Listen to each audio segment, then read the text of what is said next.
वंशी विभूषितकरां नवनीरदाभां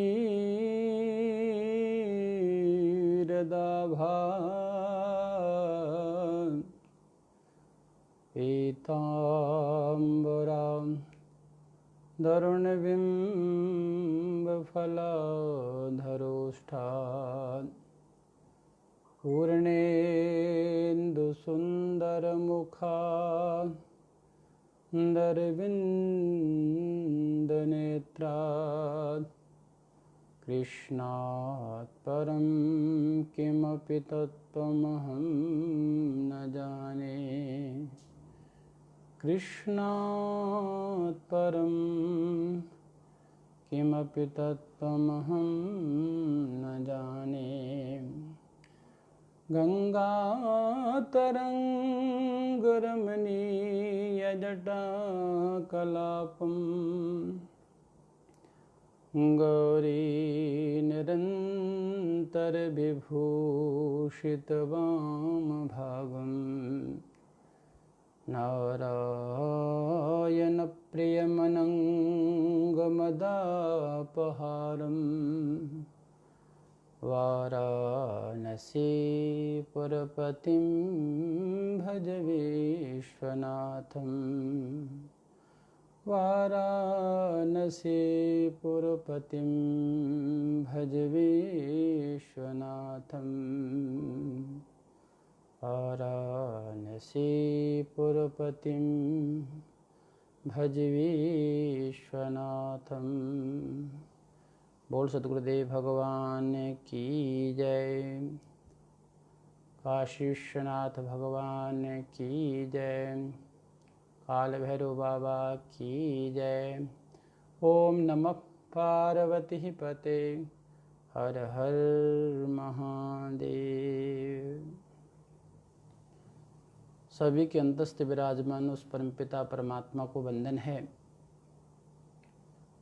हम इस पुरुषोत्तम मास में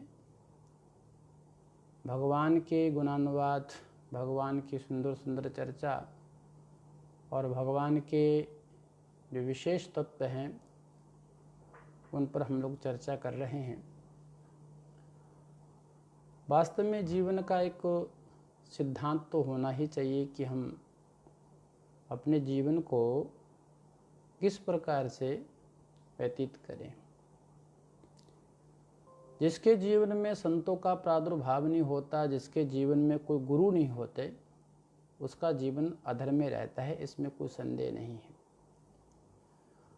अब इसमें बहुत सी बातें विचारणीय हैं कि हम किसको पूजें, किसका पूजन करें, क्योंकि जितने शास्त्र हैं वो शास्त्र सिद्धांत के अनुसार अपनी अपनी बात का प्रतिपादन करते हैं, अपने अपने सिद्धांत का प्रतिपादन करते हैं और प्रत्येक मनुष्य उस सिद्धांत को अपनाए तो कभी कभी किसी किसी के लिए समस्याएं होती हैं कि हम किस सिद्धांत को माने। तो उन सब की समस्याओं का एक ही समाधान है कि हमारा जो मूल धन है, हमारा जो मूल है वेद, और उस वेद में प्रतिपादित जो विषय हैं, प्रतिपादित जो धर्म है, प्रतिपादित जो सिद्धांत है, उस सिद्धांत को अपना करके हम अपने जीवन को सफल बना सकते हैं। क्योंकि हमने, इसलिए मैं बार बार कहता हूँ कि कहते हैं कि सर्वम वेदात प्रसिद्धति। इस दुनिया में, इस चराचर जगत में जो भी कुछ हो, जो भी हो रहा है, जो भी है, वो सब कहाँ पर है? वेद में। वेद से इधर कुछ है नहीं। तो इसलिए इस सोशल मीडिया पर, इस प्लेटफार्म पर हम लोग वेद से संबद्ध जो भी बातें आती हैं, जो भी सिद्धांत आते हैं, उन सिद्धांतों का यहाँ पर हम लोग वाचन करते हैं, प्रवचन करते हैं, जहाँ उसको हम समझने का प्रयास करते हैं। देखिए, हमारे जो दो बातें हमेशा ध्यान में रखनी चाहिए, इसको विशेष करके इसको श्रवण करना चाहिए, ध्यान में रखना चाहिए। वो दो बातें कौन सी है? हमारे महापुरुष कहते हैं, हमारे संत कहते हैं कि अगर आपके अंदर कोई क्षमता है, अगर भगवान ने आपको ऐसी बुद्धि दी है कि आप भगवान की स्तुति गा सको, तो भगवान की नई रचना करके अपने सिद्धांत के अनुसार, अपनी मति के अनुसार, अपने विचार के साथ आप नई रचना के साथ में भगवान की स्तुति कर सकते हो। अगर जैसे शंकराचार्य भगवान आदि हुए हैं, उन्होंने अनेक प्रकार के स्तोत्र रचित किए, अनेक महापुरुष हुए हैं, बहुत सुंदर सुंदर सिद्धांतों का प्रतिपादन किया। तो जहाँ तो आप विद्वान हो और आपके अंदर क्षमता हो कि आप भगवान की स्तुति गा सके और अपने शब्दों में उसको निर्माण करके, उसको बना करके आप गा सकें, एक सिद्धांत ये है।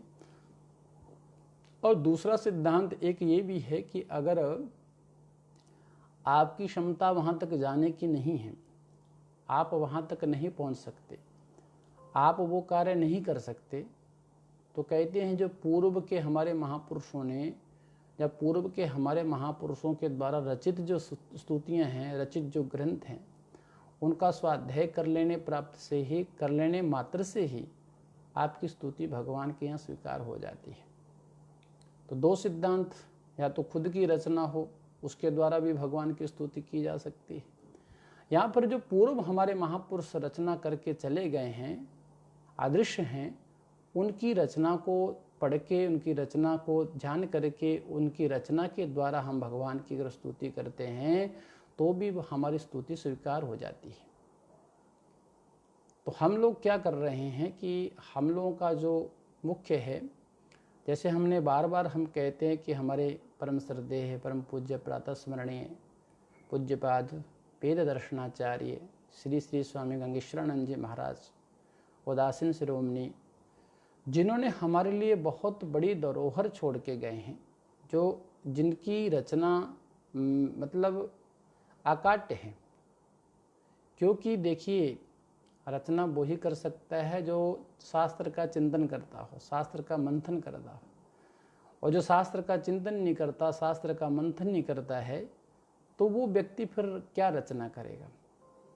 तो वर्तमान में जो हमारे यहाँ पुरुषोत्तम मास विशेष करके जो यह सत्र चल रहा है, तो इस सत्र में हम लोग ने पूज्य सद्गुरुदेव भगवान के जो लेख हैं, उपदेश हैं, संदेश हैं, जहाँ उनके रचित जो ग्रंथ हैं, उन ग्रंथों को लेकर के ही ये स्वाध्याय कर्म प्रारंभ किया है। और इस स्वाध्याय कर्म के द्वारा ही हम लोग कुछ नई नई बातें जानना प्रारंभ करते हैं, नई नई बातें जो है वो जान रहे हैं। तो कल से हमारा वर्तमान जो समय है, जो वर्तमान सत्र है, उसमें ये चल रहा था कि वेद में राधा जी का और राधस शब्द का कहाँ कहाँ प्रयोग हुआ है, तो उस पर चर्चा चल रही थी। परंतु कुछ ये नेटवर्क की प्रॉब्लम की वजह से कुछ विषय हमारा छूट गया था, कुछ विषय हमारा रह गया था, जिसको आज हम जो आगे का विषय है उसको हम लोग प्रारंभ कर रहे हैं। देखिए, कल चर्चा हमारी ये हुई थी कि हम ये देखते हैं कि शुक्ल यजुर्वेद में एक जैसे ये भी कह सकते हैं कि हम वेदों में या वेदों के सूक्तों को लेकर के फिर हम ये विचार करते हैं कि भाई कहाँ पर क्या क्या बातें लिखी गई है, तो उसको थोड़ा सा जानने का प्रयास करेंगे। जैसे कल शुक्ल यजुर्वेद की 3:9 ये हम लोगों ने चर्चा की थी कि यहाँ से प्रारंभ हुआ था कि अग्निर्ज्योतिर्ज्योतिरग्नि स्वाहा, सूर्यो ज्योतिर्ज्योतिर्सूर्य स्वाहा, अग्निर्वचो अग्निर्वर्चो ज्योतिर्वर्चः स्वाहा, सूर्यो वर्चो ज्योतिर्वर्चः स्वाहा, ज्योतिर्सूर्य सूर्य ज्योतिर्स्वाहा। ये चर्चा हमारी यहाँ तक हो चुकी थी। आज फिर हम लोग यहीं से प्रारंभ करना चाहते हैं, और इसमें ये बात आई थी कि ये जो कंडिका है ना, ये कंडिका में 5 वाक्य हैं। कितने वाक्य हैं? 5 वाक्य हैं। ध्यान से सुनिएगा, 5 वाक्य हैं। जिसमें से अग्नि शब्द के अर्थ यदुवंश के अग्रणी श्री कृष्ण हैं। इसमें जो अग्नि शब्द आया है तो उसके जो अर्थ है ना, वो अग्नि शब्द के अर्थ हैं यदुवंश के अग्रणी श्री कृष्ण भगवान। अब ज्योति शब्द आया है तो ज्योति शब्द का अर्थ है युगपदित कोटि सूर्य के समान दीप्ति रूपी राधा, दीप्ति रूपी राधा जी। कैसे भाई, क्या कारण है? तो कारण यह है कि गर्ग संहिता राधा को तदेव कोप्य कैसे कहती है, उसको ध्यान से सुनिए। गर्ग संहिता में लिखा हुआ है, क्या लिखा है कि तदेव कोप्य है कर्क समूह दीप्ति ही, ऐसा करके लिखा है। क्या लिखा है?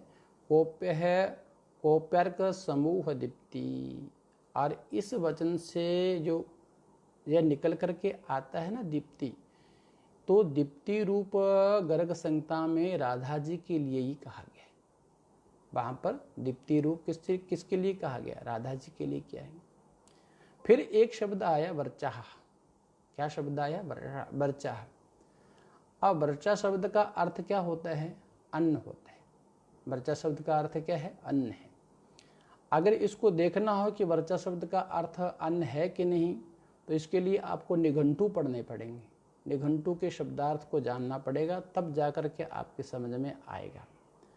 क्योंकि निघंटू में 2-7-26 में अन्न के जो नाम गिनाए गए हैं, अन्न कितने प्रकार के होते हैं, अन्नों के नाम गिनाए गए हैं। उन सभी अन्न के नामों में वर्चः शब्द का पाठ आया है। तो वहाँ पर लिखा हुआ है वर्च दीप्तो धातु से असुन प्रत्यय करने पर यह शब्द सिद्ध होता है। क्या कैसे होता है? वर्च दीप्तो धातु है और वर्च दीप्तो धातु से असुन प्रत्यय करने पर यह शब्द बना है। तो इसका अर्थ फिर क्या होगा? भाई ठीक है, आपने किसी शब्द की सिद्धि की तो निश्चित उसका अर्थ भी तो होगा। तो कहते हैं कि इसका अर्थ होगा शरीरादि की दीप्ति का साधन। अब जितने भी अन्न हैं, अन्न बहुत प्रकार के हैं, जितने भी अन्न हैं उन अन्नों का मुख्य कार्य क्या होता है कि हमारे शरीर को पुष्ट करना, हमारे शरीर को शक्तिशाली बनाना, हमारे शरीर को शक्ति प्रदान करना, यही तो अन्नों का कार्य है।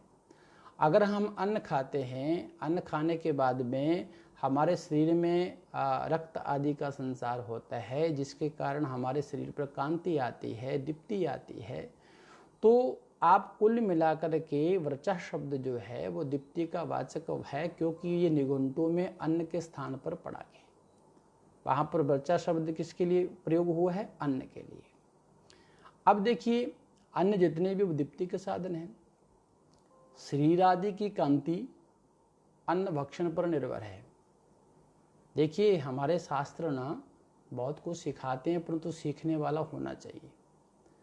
क्या सिखाते हैं? क्या खाना चाहिए, क्या नहीं खाना चाहिए। तो मैं यहाँ पर एक निवेदन कर देता हूँ कि आज के मानवों से अच्छे पशु हैं, आज के मानवों से अच्छे पशु हैं। कैसे? पशु जब भी जंगल में चरने जाता है, आप ध्यान दीजिए, इस बात को बड़ी बारीकी से सुनिएगा और अच्छे से सुनिएगा। पशु जब भी जंगल में वन में चरने के लिए जाता है, तो वन में तो आपको पता है कोई निश्चित ऐसा तो है नहीं, कोई खेत लगा है और उसमें हमने गेहूं बो रखा है, धान बो रखा है, आदि आदि, ऐसा कुछ नहीं। वहाँ पर बहुत से पेड़ पौधे ऐसे होते हैं जो जहरीले भी होते हैं, जिसमें जहर हो सकता है, जिसको खाने से तुरंत मृत्यु हो सकती है और जिसको खाने से उसका दुष्परिणाम भी हो सकता है। पशु जब भी जंगल में जाता है तो जंगल में जाते समय वो सबको सूंघता रहता है और सूंघ करके उसको ये पता है कि मुझे क्या खाना है, क्या नहीं खाना। तो जो जहरीला पेड़ होगा, वृक्ष होगा या उसके पत्ते होंगे, उसको पशु कभी नहीं खाता। क्यों नहीं खाता? उसको ज्ञान है कि इसको खाने से मुझे नुकसान होगा, मेरी मृत्यु तक हो सकती है। परंतु एक तरफ हमारे जो शास्त्रों में जिस अन्न की चर्चा की गई है कि वो अन्न हमको दीप्ति देता है, वो अन्न हमको बल देता है, वो अन्न के द्वारा हमारे प्राण चलते हैं। अगर अन्न ना खाएंगे तो हमारे प्राण वैसे निकल जाएंगे। तो वो अन्न को कैसे खाना चाहिए, वो अन्न का भक्षण कैसे करना चाहिए, वो अन्न का हमारे जीवन पर क्या प्रभाव पड़ता है, आज का मानव नहीं समझ पाता। आजकल तो पता नहीं नई नई वस्तुएं खाते हैं लोग। हम खाने का विरोध नहीं कर रहे, हम ये नहीं कह रहे कि खाओ मत, परंतु ये विचार अवश्य करना चाहिए कि हमारे लिए क्या भोग्य है, क्या भोज्य है और क्या हमको लेना चाहिए, क्या खाना चाहिए। अगर आप ऐसा विचार भी नहीं कर सकते तो मैं आपसे ये कहूँगा कि आपकी तुलना उस पशु के समान, पशु के साथ भी नहीं की जा सकती, जिसको कम से कम इतना तो पता है मुझे क्या खाना क्या नहीं खाना। आज के इंसान को इतना भी नहीं पता, तो कौन कौन नीच हुआ बताओ? निष्कृष्ट कौन हुआ? वो ही हुआ जो व्यक्ति एकदम पशु के समान होता है। हर पशु, जिस पशु को तो ज्ञान है पर मानव को ज्ञान नहीं है, इसलिए ये कहना पड़ेगा कि हम पशु से भी नीचे हैं, पशु से भी गिरे हुए हैं। तो ये बात ध्यान देने वाली है। हमारे जहाँ पर अन्न की बात आती है ना, वहाँ अन्न का विशेष करके ध्यान दिया जाता है। पहले हमारे अन्न को पाने के लिए अन्न का ग्रहण कैसे किया जाए उसकी बड़ी विशेष करके जानकारी हमारे शास्त्रों में लिखी है, परंतु क्या करें, हमारे लोगों को शास्त्र देखने का टाइम ही कहाँ है भाई। आजकल कहाँ किसी के पास टाइम है, जो मिल गया खा लिया, जहाँ बैठे वहीं खा लिया।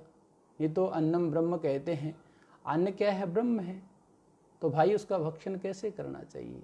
तो ध्यान दीजिए, प्रथम जो हमारा प्रसंग चल रहा है कि ये अन्न क्या करता है, हमारे शरीर को कांति प्रदान करता है, बल प्रदान करता है। तो इसलिए इसको पाते समय, इसका ग्रहण करते समय ये विचार अवश्य रखना चाहिए कि हमको क्या खाना है क्या नहीं खाना।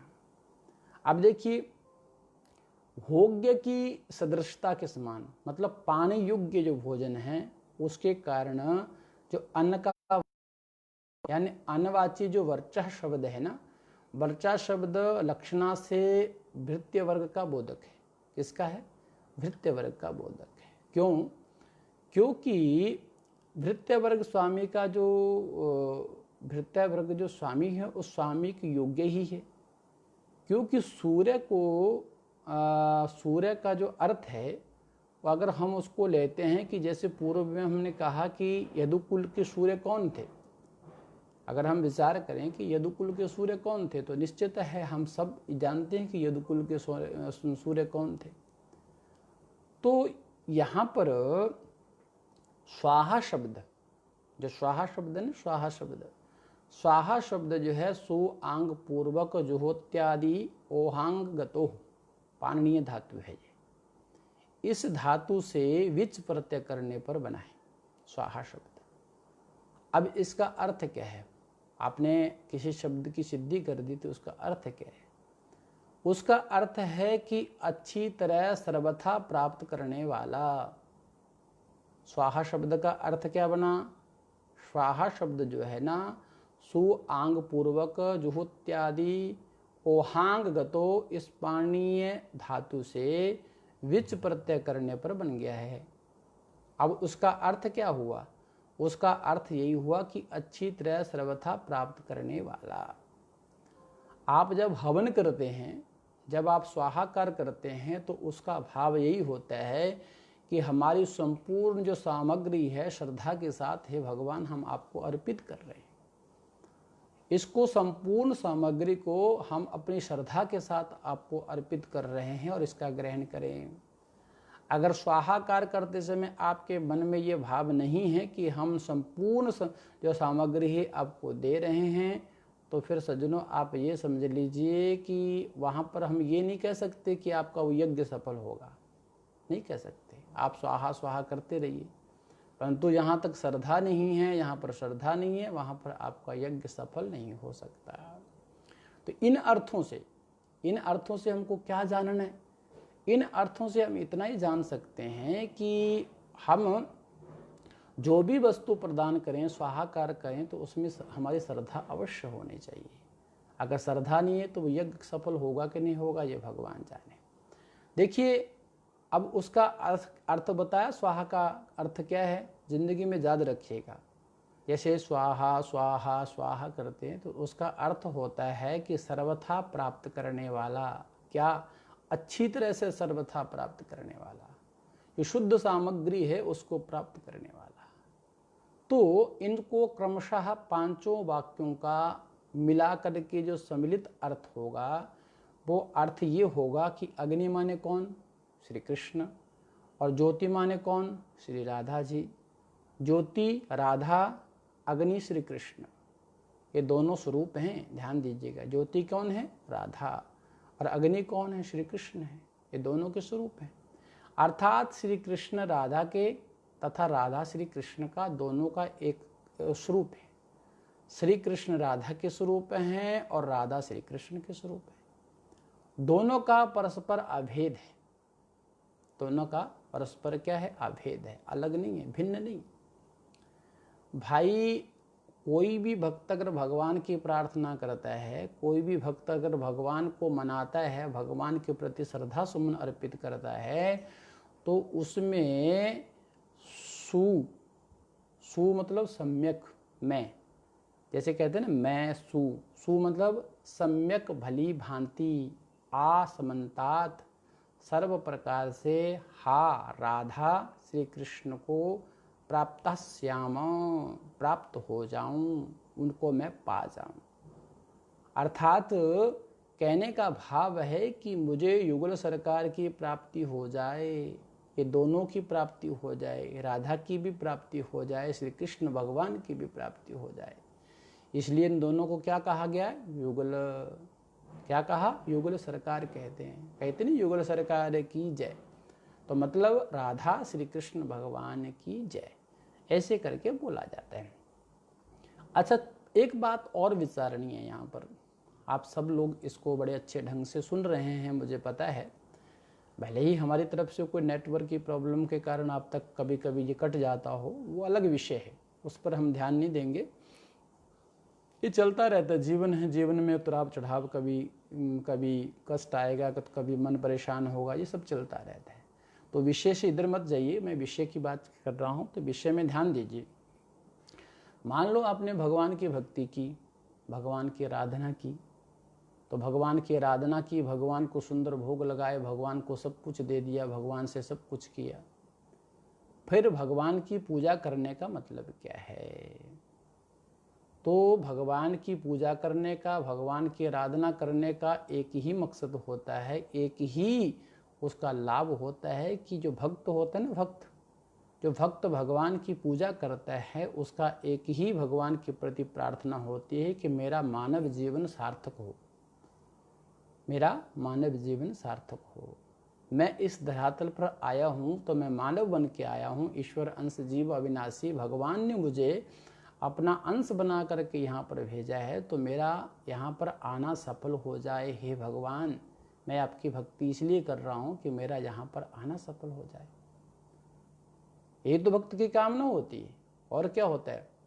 अब कुछ भक्त ऐसे भी हैं भाई साहब, जो एक बाज़ार में जाएंगे और बाज़ार में जा कर के जो घूमेंगे बाज़ार में पहले तो, और घूमते घूमते मान लो फल वाली सब्जी मंडी में चले गए, फल वाली मंडी में गए, घूमते घूमते घूमते चले गए, देखा कि भाई ये सेब है, केला है, आम है, आदि आदि जो भी है फल हैं, ये क्या क्या रेट लगाए? तो किसी ने 100 रुपये, किसी ने 120 या 130, जो भी बोला। नहीं यार, ज़्यादा है कुछ। फिर जाएंगे, घूमते घूमते घूमते घूमते जो सबसे सस्ते होंगे, सड़े गले होंगे, वो फल लेकर के आएंगे और बड़ी एकदम टोकरी में सजा करके भगवान के दरबार में पहुंचा देंगे कि भगवान मैं आपको फल अर्पित कर रहा हूँ। भाई साहब, भगवान को इतना मूर्ख मत समझो, भगवान के साथ ऐसा धोखा मत करो। भगवान को इतना आप ये मत समझो, जो सबका करता है, जो सबको बनाता है, उसको आप बेवकूफ़ बनाने की कोशिश करते। बहुत से भक्त ऐसे होते हैं जो ऐसा करते हैं। आजकल तो मैं क्या कहूँ, आजकल बाज़ार में देखते हैं, बाज़ार में हैं अलग अलग कैटेगरी लिखी हुई है। घी में है तो घी के ऊपर लिखा हुआ है सिर्फ पूजा के लिए, यानी उसको खा नहीं सकते। अगर आप खाएंगे उस घी को तो खाने से आपका नुकसान हो सकता है, आप बीमार पड़ सकते हैं, आपका कुछ भी हो सकता है। परंतु अगर भगवान देने वाला नहीं है, परंतु मानव की प्रवृत्ति देखो, मानव को देखो, मानव क्या करना चाहता है, मानव क्या सोचता है। मानव क्या सोचता है कि मैं भगवान को जो बिल्कुल सस्ती चीज़ हो, सस्ता कपड़ा हो, सस्ता सामग्री हो, वो ला करके दे रहे हो, तो इसको भक्ति नहीं कहते, इसको भक्ति नहीं कहते। हमारे यहाँ तो भक्ति का सीधा सा अर्थ दिया गया है कि भगवान तो भाव के भूखे, आप कुछ दोगे नहीं दोगे तो भी चल जाएगा। तो ऐसा नाटक क्यों करना कि भाई हम भगवान के नाम से कोई वस्तु लेके आए, उसमें भी बिल्कुल कंजूसी के साथ में लेके आए। तो ये भक्त नहीं है, ये भक्ति नहीं है, ये सिर्फ भगवान के प्रति प्रदर्शन है, लोकेशन है कि लोग मुझे जानेंगे कि मैं भक्ति कर रहा हूँ। तो ऐसी भक्ति किसी काम की नहीं। ऐसे में भगवान कभी प्रसन्न नहीं हो सकते, नहीं हो सकते, नहीं हो सकते। अब इसको कोई माने चाहे ना माने, अगले ऊपर निर्भर करता है। इसमें आजकल जो आज की शिक्षा के पढ़े लिखे लोग जो है ना, वो बड़ा तर्क करते हैं कि भगवान तो ये हैं, भगवान तो वो हैं। तो उनके लिए हमको कुछ कहना नहीं है, वो अपने तरीके से उस पर तर्क करते रहें, क्योंकि भगवान तो भगवान हैं। उसको तो ऐसा लगता है कि जैसे हम चांद को दीपक दिखाने जैसी बात है। तो ध्यान दीजिए, हमारा प्रसंग था कि भक्त जो है भगवान की भक्ति करते हैं कि मेरा जो मानव जीवन है ना, वो सार्थक हो जाए, सफल हो जाए। अब सूर्य सूर्य है, तो सूर्य कहने का मतलब क्या, यदुकुल मार्तंड श्री कृष्ण, या फिर ये कह सकते हैं कि सर्व प्रेरक श्री कृष्ण, सर्व प्रेरक श्री कृष्ण। ज्योति राधा है, ज्योति राधा, सूर्य श्री कृष्ण है। तो स्वाहा शब्द का अर्थ क्या हुआ, समझे कि नहीं? स्वाहा शब्द का अर्थ है पूर्ववत, जैसा हमने पूर्व में कहा। तो अग्नि श्री कृष्ण, वर्षा निज भृत्य वर्ग के स्वरूप हैं, ज्योति राधा है, वर्चा है निज परिकर सखी गण के स्वरूप। तो इसका निष्कर्ष क्या है, इतना कहने का भाव क्या है, इसका निष्कर्ष क्या हो सकता है? निष्कर्ष एक ही है कि श्री कृष्ण से श्री कृष्ण का परिवार, श्री कृष्ण से, ध्यान से सुनिएगा, श्री कृष्ण से श्री कृष्ण का परिवार और राधा से श्री राधा का परिवार, ये पृथक नहीं है, इसको दो करके मत मानिएगा। श्री कृष्ण से श्री कृष्ण का परिवार, श्री राधा से श्री राधा का परिवार, ये पृथक नहीं है, दोनों एक है। और क्या है, एक होते भी क्या है, अभिन्न है। अब चतुर्थ वाक्य में, जो चतुर्थ वाक्य आया था, उसमें सूर्यादि सभी शब्दों का अर्थ पूर्ववत समझ लेना चाहिए। पंचम वाक्य में सूर्य है और तथा ज्योति है। तो सूर्य तथा ज्योति शब्द के प्रयोग का व्यत्यास है।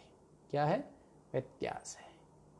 क्योंकि ज्योति शब्द प्रथम प्रयुक्त होता है, पहले क्या आया, ज्योति आया कि नहीं आया? ज्योति प्रथम प्रयुक्त हुआ और सूर्य शब्द पश्चात यानी बाद में आया। तो इसका अभिप्राय क्या है, ऐसा क्यों? तो कहते हैं पूर्व प्रतिपादिक जो श्री कृष्ण हैं, श्री कृष्ण और श्री राधा के परस्पर अभेद का ये दृढ़ीकरण है, पूरा एकदम विश्वास के साथ इसको कहा गया है। अब देखिए, इसको अगर आप और अच्छे से समझना चाहते हैं तो आपको थोड़ा और ग्रंथों का भी स्वाध्याय करना पड़ेगा। वेद के जो ग्रंथ हैं उसका भी स्वाध्याय करना पड़ेगा। जब तक आप वेद के ग्रंथों का स्वाध्याय नहीं करेंगे, निघंटु है, जहाँ शुक्ल यजुर्वेद है, ऋग्वेद है, आदि आदि पर जो हमारे महापुरुषों ने भाष्य किया है, उसको पढ़ेंगे तभी जा कर के आपको समझ में आएगा कि इसका सम्यक रूप से अर्थ क्या हो सकता है।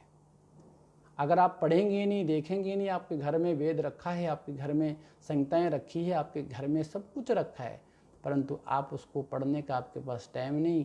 जब दीपावली आती है तो उठा करके किसी उसको, जो पेपर खरीदने वाले लोग होते, दे देते। तो भाई साहब, थोड़ा सा तो बदलना पड़ेगा, थोड़ा सा तो विचारों को परिवर्तन करना पड़ेगा अगर इस ज्ञान को प्राप्त करने तो। नहीं तो फिर जैसे मैंने पूर्व में कहा कि वो पशु है और पशु को तो ज्ञान है कि मुझे क्या खाना है, क्या नहीं खाना, कहाँ बैठना है, कब खाना है, पशु को सब पता है। आप कभी भी देख लेना, पशु सूर्य अस्त होते होते अपना भोजन कर लेते हैं, पशु है, पक्षी है, आदि आदि। परंतु मानव, किसी को तो 12 बजे रात को भोजन करना है। 12 बजे रात को भोजन करना मतलब राक्षसी भोजन। और किसी को तो भाई टाइम ही नहीं है भोजन करने का, कभी 2-2 बज जाते, 1-1 बज जाते। ये जीवन किस काम का? ये तो पशु से भी बदतर है भाई तुम्हारा। पशु तुमसे अच्छे हैं, तुम काय के मानव। तो ध्यान दीजिए, हम बात कर रहे थे कि अगर इस ज्ञान को जानना है, ज्ञान को समझना है, तो सर्वप्रथम हमको अपने जो साहित्य है, वैदिक साहित्य है, उस पर ध्यान देना पड़ेगा। जब तक हम उधर नहीं जाएंगे तब तक हमको कुछ भी समझ में नहीं आएगा। तो अभी भी समय है, अभी भी समय है कि हम अपने मूलधन को प्राप्त करें और मूलधन को खोजें, मूलधन को पाएं। अब इसमें जैसे राधा शब्द है ना, राधा शब्द, अब राधा शब्द के क्या है, 2 अर्थ हैं। उसको भी आपको ध्यान में रखना चाहिए कि राधा शब्द के 2 अर्थ कौन कौन से हैं। कि राध धातु से, एक राध धातु है, राध धातु से कर्ण में गुरोश्च हला पाणिनीय सूत्र है, उससे कर्ण अर्थ में अप्रत्यय करने पर जो शब्द निष्पन्न होता है राधा, उस राधा शब्द की जो व्युत्पत्ति है वो इस प्रकार की जा सकती है कि राध्यते आराध्यते उपास्यते श्री कृष्णो यस्या सा राधा। एक बार पुनः फिर बोल देता हूँ, आप लोग ध्यान से सुनिएगा। राधा शब्द के 2 अर्थ कौन कौन से? राध धातु है, कल हमने चर्चा की थी इसकी। राध धातु है, राध धातु से कर्ण में गुरोश्च हला, गुरोश्च हला ये सूत्र है, पाणिनीय सूत्र। और गुरोश्च हला ये सूत्र करता क्या है? ये अप्रत्यय करता है। क्या करता है? अप्रत्यय। किस अर्थ में करता है? कर्ण अर्थ में करता है। तो कर्ण अर्थ में गुरोश्च हला इस सूत्र से जब अप्रत्यय हो जाता है तो वो शब्द निष्पन्न होता है राधा। क्या शब्द निष्पन्न होता है? राधा। अब इस राधा शब्द की व्युत्पत्ति क्या हो सकती है? तो इस राधा शब्द की व्युत्पत्ति है आराध्यते आराध्यते उपास्यते श्री कृष्णो यस्य सा राधा। फिर से सुन लीजिए, राध्यते आराध्यते उपास्यते श्री कृष्णो यस्य सा राधा। इस व्युत्पत्ति के अनुसार आप ये समझ सकते हैं कि आराधना किया है किसने? श्री कृष्ण। यानी आराधना किया श्री कृष्ण का जिसने, आराधना किया श्री कृष्ण का जिसने, वह श्री कृष्ण की अन्योन्योपासिका सतत श्री कृष्ण ध्यान परा श्री जी हैं। कौन है? श्री जी। श्री जी कौन है? श्री राधा जी। तो इस अर्थ में अगर हम ऐसे अर्थ करते हैं तो इस अर्थ में श्री कृष्ण उपास्य, वो श्री जी उनकी उपासिका है। इस अर्थ में क्या भाव निकल कर आएगा? श्री कृष्ण जी उपास्य हैं और श्री जी उनकी उपासिका है। एक बात, अब देखिए राध धातु है, अराध धातु से कर्म में अप्रत्यय, पहले कर्ण में किया था, अब कर्म में करके देखिए। राध धातु से कर्म में अप्रत्यय करने पर जो निष्पन्न राधा शब्द की व्युत्पत्ति होगी वो इस प्रकार होगी। कैसे होगी? श्री कृष्णेन आराध्यते यासा राधा। कैसे होगी? श्री कृष्णेन आराध्यते यासा राधा। भाव क्या है कि श्री कृष्ण से जिसकी उपासना की जाए, भाव क्या निकल कर आएगा कि श्री कृष्ण से जिसकी उपासना की जाए वह राधा है। वह कौन है? राधा है। अर्थात श्री कृष्ण जी उपासक भक्त हैं और श्री जी उसकी उपास्य है। श्री जी क्या है? उनकी उपास्य है। अब देखिए, प्रथम जो अर्थ है, प्रथम अर्थ का जो आधार है अन्या राजितो नूनन, अन्या अनयः राजितो नूनन, नूनम भागवत में आता है अनयः राजितो नूनन। मतलब यह श्लोक है। और अगर हम उसको ऐसा भी कहें कि जो दूसरा अर्थ है, और दूसरे अर्थ में हम ऐसा कह सकते हैं गेहे राधा बने राधा, गेहे राधा बने राधा, राधिका भोजने गतो, रात्रो राधा दिवा राधा राधेवाराध्यते मयम। क्या सुंदर भाव है, सुनना चाहिए इन सब चीज़ों को। क्या कहा, गेहे राधा वने राधा राधिका भोजने गतो रात्रो राधा दिवा राधा राधे भाराध्यते मया। ये जो श्लोक है ना, यह श्लोक ब्रह्मांड पुराण के श्लोक पर आधारित है। श्री कृष्ण सतत निरंतर, श्री कृष्ण सतत निरंतर श्री राधा जी के ध्यान की परिपक्व दशा में राधा में तन्मयता के कारण यत्र तत्र सर्वत्र श्री राधा जी की दिव्य अनुभूति कर रहे हैं। ब्रह्मांड पुराण पढ़िए, वहाँ पर आपको पता चलेगा कि भगवान श्री कृष्ण राधा जी के ध्यान में कितने मगन हैं।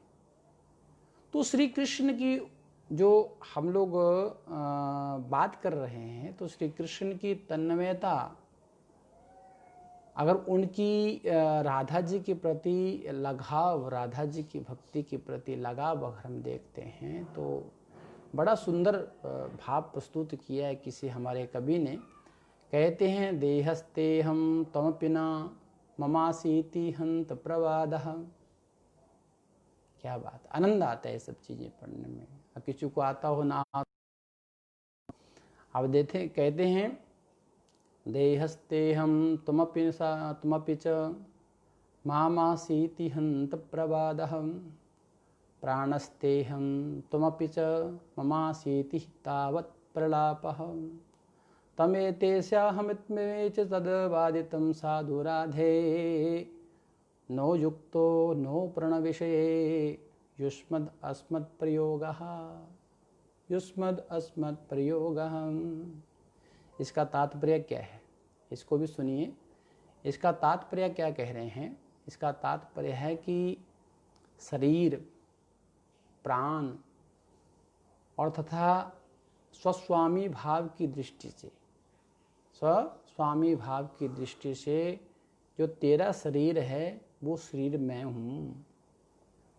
अब वास्तव में इस बात को तो आपको ये नोट करके रखना चाहिए कि जब भगवान की भक्ति में व्यक्ति तन्मय हो जाता है ना, तो उसको भगवान बिल्कुल ऐसा नहीं लगते कि बहुत दूर हैं या कठिन है, ऐसा नहीं लगते। अब इसमें कह रहे हैं कि शरीर, प्राण और स्वस्वामी भाव की दृष्टि से तेरा जो शरीर है वो मैं हूँ। तू कौन है? तू मेरा शरीर है। मैं तेरा शरीर हूँ, तू मेरा शरीर है। मैं तेरा प्राण हूँ, तू मेरा प्राण है। तू मेरी ओर है, मैं तेरा हूँ। क्या भाव है देखिए। ये प्रत्येक भक्त की ऐसी दृष्टि होती है, इसमें कोई अलग कोई चर्चा नहीं है। अब प्रत्येक भक्त की ऐसी दृष्टि होती है, भगवान के प्रति अनुराग हो जाए तो मेरी ओर, मैं तेरा। सीधी सी बात। यह सब युक्तियां बाधित है, अनुपपन्न है कि किम बहुना तेरे और मेरे पारस्परिक प्रेम के संबंध में युष्मद् अस्मद् शब्दों का प्रयोग उचित है ही नहीं हो सकता। युष्मद् अस्मद् शब्द जो हैं उसका प्रयोग नहीं हो सकता। हम आपस में इतने मिले हुए हैं। कारण यह है कि सब जो कथन है ना, जितने भी कथन हैं, सब के कथन जो है भेद भित्ति पर निर्भर है। किस पर निर्भर है? भेद भित्ति पर निर्भर है। तन्मयता के कारण भेद भित्ति ध्वस्त हो गई है। हम आपके प्रेम में इतने मग्न हो गए हैं कि भेद भित्ति, यानी कि जैसे भेद भित्ति कहने का मतलब है कि आप अपने घर में रहते हो, आपके रूम में रहते हो, रूम के बीच में एक दीवार है और दीवार के उस पार क्या है आपको पता नहीं है। तो दीवार और उस पार की वस्तु के बीच में आपके एक भेद बना हुआ है। तो कहते हैं कि मैं इतना तन्मय हो गया हूँ कि वो भित्ति मतलब दीवार हमको नजर ही नहीं आ रही, उसका बिल्कुल अस्तित्व खत्म हो गया है। तो कहते हैं फिर तू मैं, तेरा, मेरा इत्यादि जो प्रयोग हैं वो प्रयोग के लिए अवकाश ही कहाँ हैं। देखिए, तू और मैं, ध्यान दीजिएगा इस बात को, क्या सुंदर भाव भगवान श्री कृष्ण ने प्रकट किए हैं इसको। कहते तू और मैं, जब तू मैं की बात आती है ना तब द्वित्व आ जाता है, दो लोग होते हैं, एक तू होता है, एक मैं होता हूँ।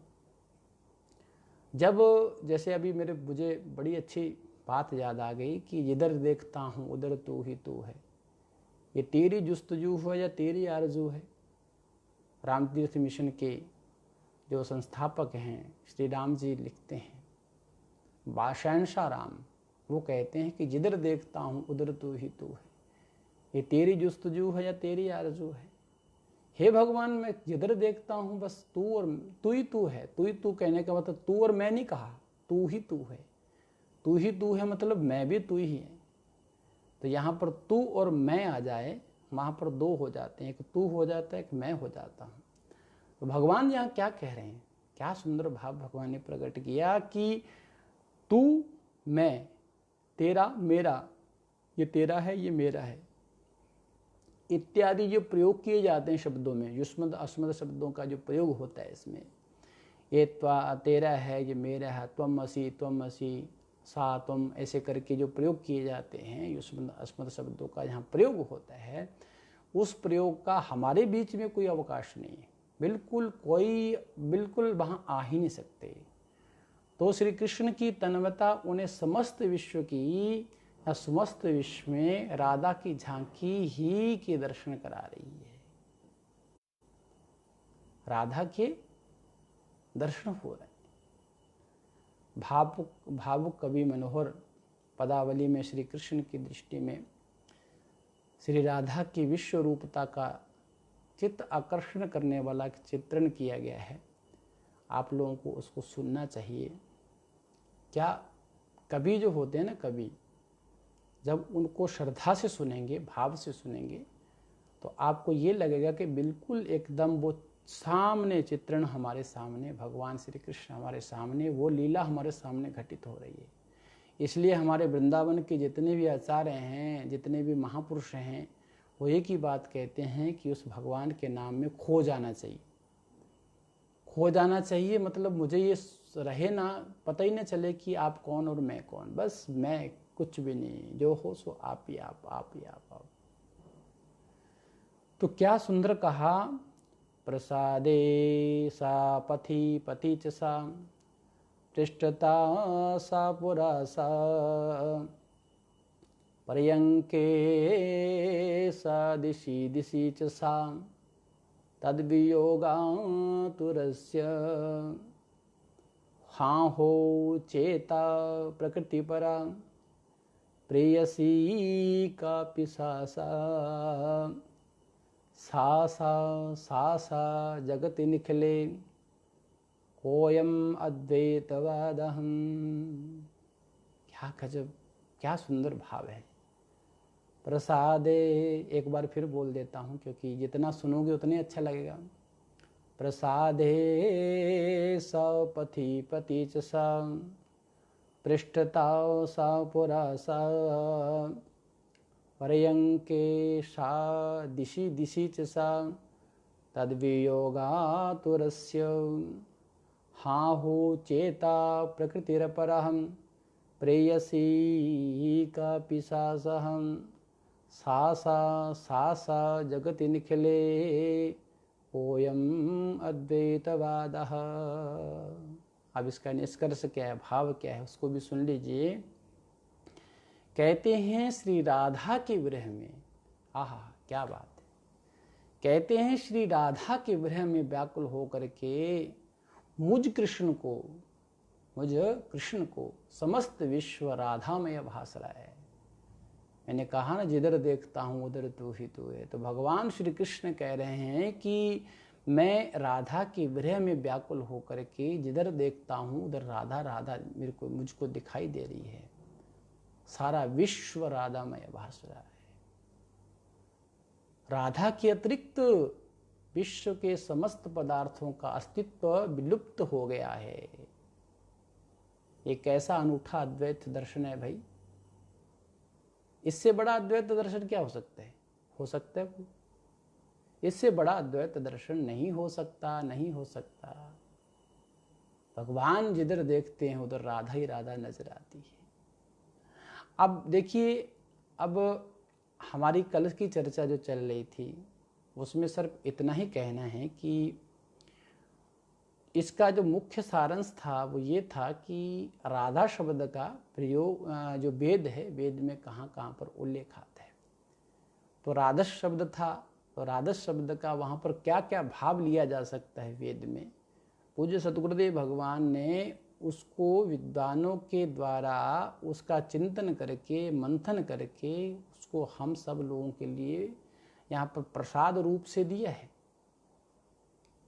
अब देखिए, इसका इतना ही हमको समझना है कि वैदिक राधा नाम, वैदिक शब्द जो है राधा नाम, इस राधा शब्दोत्तर बहुवचन सूचित जो गर्ग संहिता है ना, गर्ग संहिता है, तंत्र है, पुराण है, उन सभी में जो वर्णित श्री श्री जी की अनेक गौरव गाथा में भगवान वेद व्यास ने श्रीमद् भागवत के आरंभिक मंगलाचरण के श्लोक में संक्षिप्त पदावली द्वारा ध्वनित की है।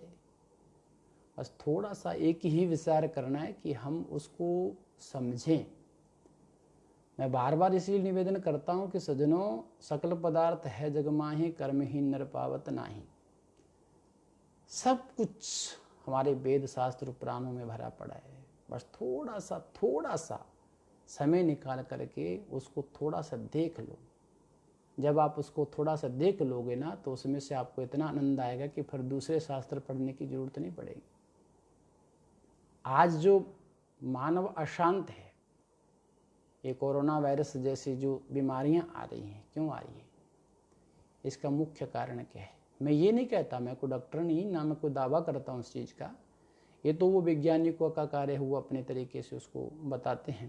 परंतु मैं शास्त्र की दृष्टि से, जो शास्त्र उसके लिए क्या कहता है, तो उसमें कुछ नियम जो हमारे शास्त्रों में बताए गए थे, क्या खाना क्या नहीं खाना, कब खाना है कब नहीं खाना, उस नियम का लोगों ने दुरुपयोग किया। उस नियम को लोगों ने भंग कर दिया। लोग अपनी मति के अनुसार अपने जीवन को चलाना प्रारंभ कर दिए हैं। तो जब इंसान ये भूल जाते हैं ना कि प्रकृति नाम की कोई चीज़ है, भगवान नाम की कोई चीज़ है, तब ऐसे वायरस आते रहते हैं। और ये इतिहास है हमारा। ऐसा नहीं कि पहली बार आया है तो आप लोग जो इस जनरेशन में जन्म लिए उनके लिए लगता होगा कि क्या महामारी आ गई, क्या ऐसा मतलब इतना भयंकर ये वायरस आ गया है। ऐसा नहीं, आता रहता है। जब जब इस धरती पर इंसान अपने आप को भगवान करके पुजाने लगा और इंसान भगवान को भूलता गया, तब तक भगवान ने उनको याद दिलाने के लिए कि हम अभी हैं, हम ही ने तुमको पैदा किए हैं, तुम हमारे बाप मत बनो। तब ऐसे ऐसे वो चलते रहते हैं। तो एक ही साधन है कि हम अपने घर में रहें और थोड़ा सा दूरी बना करके रखें। अब देखिए, मेरे को बार बार इसलिए मुझे बड़ा अच्छा लगता है, हमारे शास्त्र कहते हैं कि भाई घर में जब भी प्रवेश करो तब हाथ पैर धो करके घर में प्रवेश करना चाहिए, ताकि आपके हाथ के साथ जो कीटाणु हो, पैरों के साथ जो कीटाणु हो, वो बाहर ही रह जाएं। तो पहले ऐसा होता था, घर के दरवाजे पर पानी की टंकी बनी रहती थी। अगर टंकी नहीं होती तो बाल्टी भर के पानी की रखते थे लोग, कि बाहर से जो भी आता था पहले उसका पैर धुलवा करके, हाथ धुलवा करके, मुंह धुलवा करके तब घर में प्रवेश करवाते थे। आजकल तो लोग बेडरूम में जूते लेके चले जाते हैं, पूजा स्थल पे जूते लेके चले जाते हैं। तो भाई साहब क्या करोगे? आप इतने महान नहीं हो कि उस परमात्मा से टक्कर ले सको, आप इतने महान नहीं हो कि उस परमात्मा को चैलेंज कर सको, ये अभी आप में क्षमता नहीं है। तो इसलिए अभी भी समय है कि हम उस परमात्मा को ये धन्यवाद दें कि आपने हमको मानव बनाया है और हमारा आपके प्रति क्या कर्तव्य है। और इस बात को मैं नहीं कह रहा, मेरी बात पे विश्वास मत करिए, मैं नहीं कह रहा, हमारे शास्त्र कह रहे हैं, हमारे वेद कह रहे हैं, हमारे पुराण कह रहे हैं। और अच्छे अच्छे उसमें बिल्कुल सुंदर सुंदर सूत्र दिए हुए हैं, उनको बस थोड़ा सा ध्यान दे करके पढ़ने की आवश्यकता है, थोड़ा सा ध्यान दे के उसको सुनने की आवश्यकता है। जब तक सुनेंगे नहीं, जब तक पढ़ेंगे नहीं, तब तक आपके दिमाग में वो वस्तु बैठ नहीं सकती। तो बस थोड़ा सा ध्यान देने की बात है, थोड़ा सा ध्यान देने से आपका जीवन सुधर सकता है। तो ध्यान दीजिए, हम चर्चा कर रहे थे कि भगवान वेद व्यास जी ने श्रीमद् भागवत के आरंभिक जो मंगलाचरण है उसमें बहुत कुछ लिखा है और संक्षिप्त पदावली द्वारा ध्वनित भी किया है।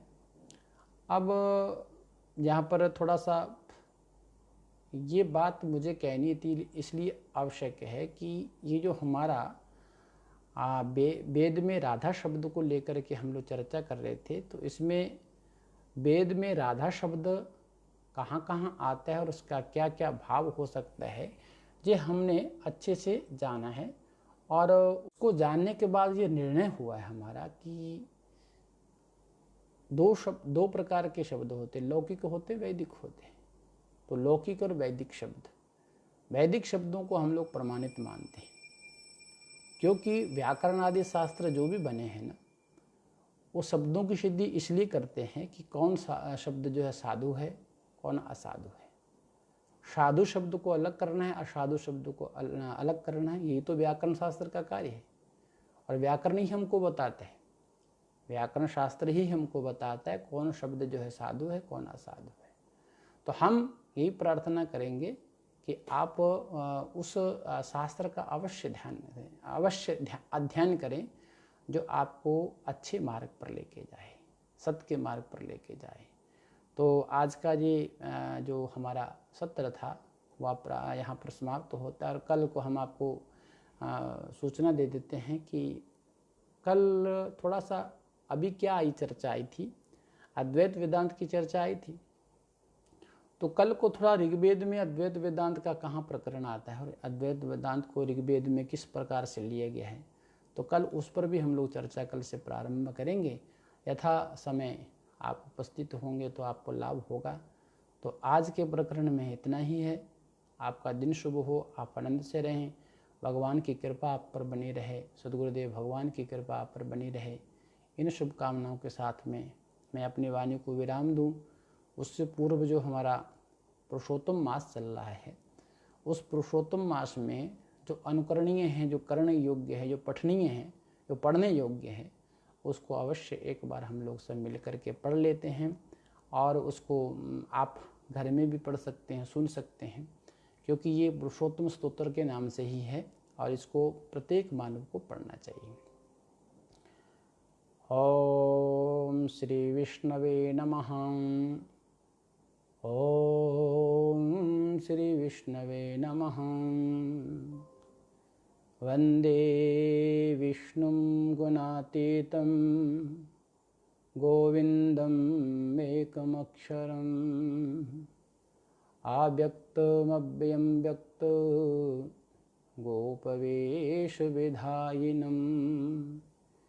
किशोरवैशं शान्तं गोपीकान्तं मनोहरं नवीननिर्दश्यामं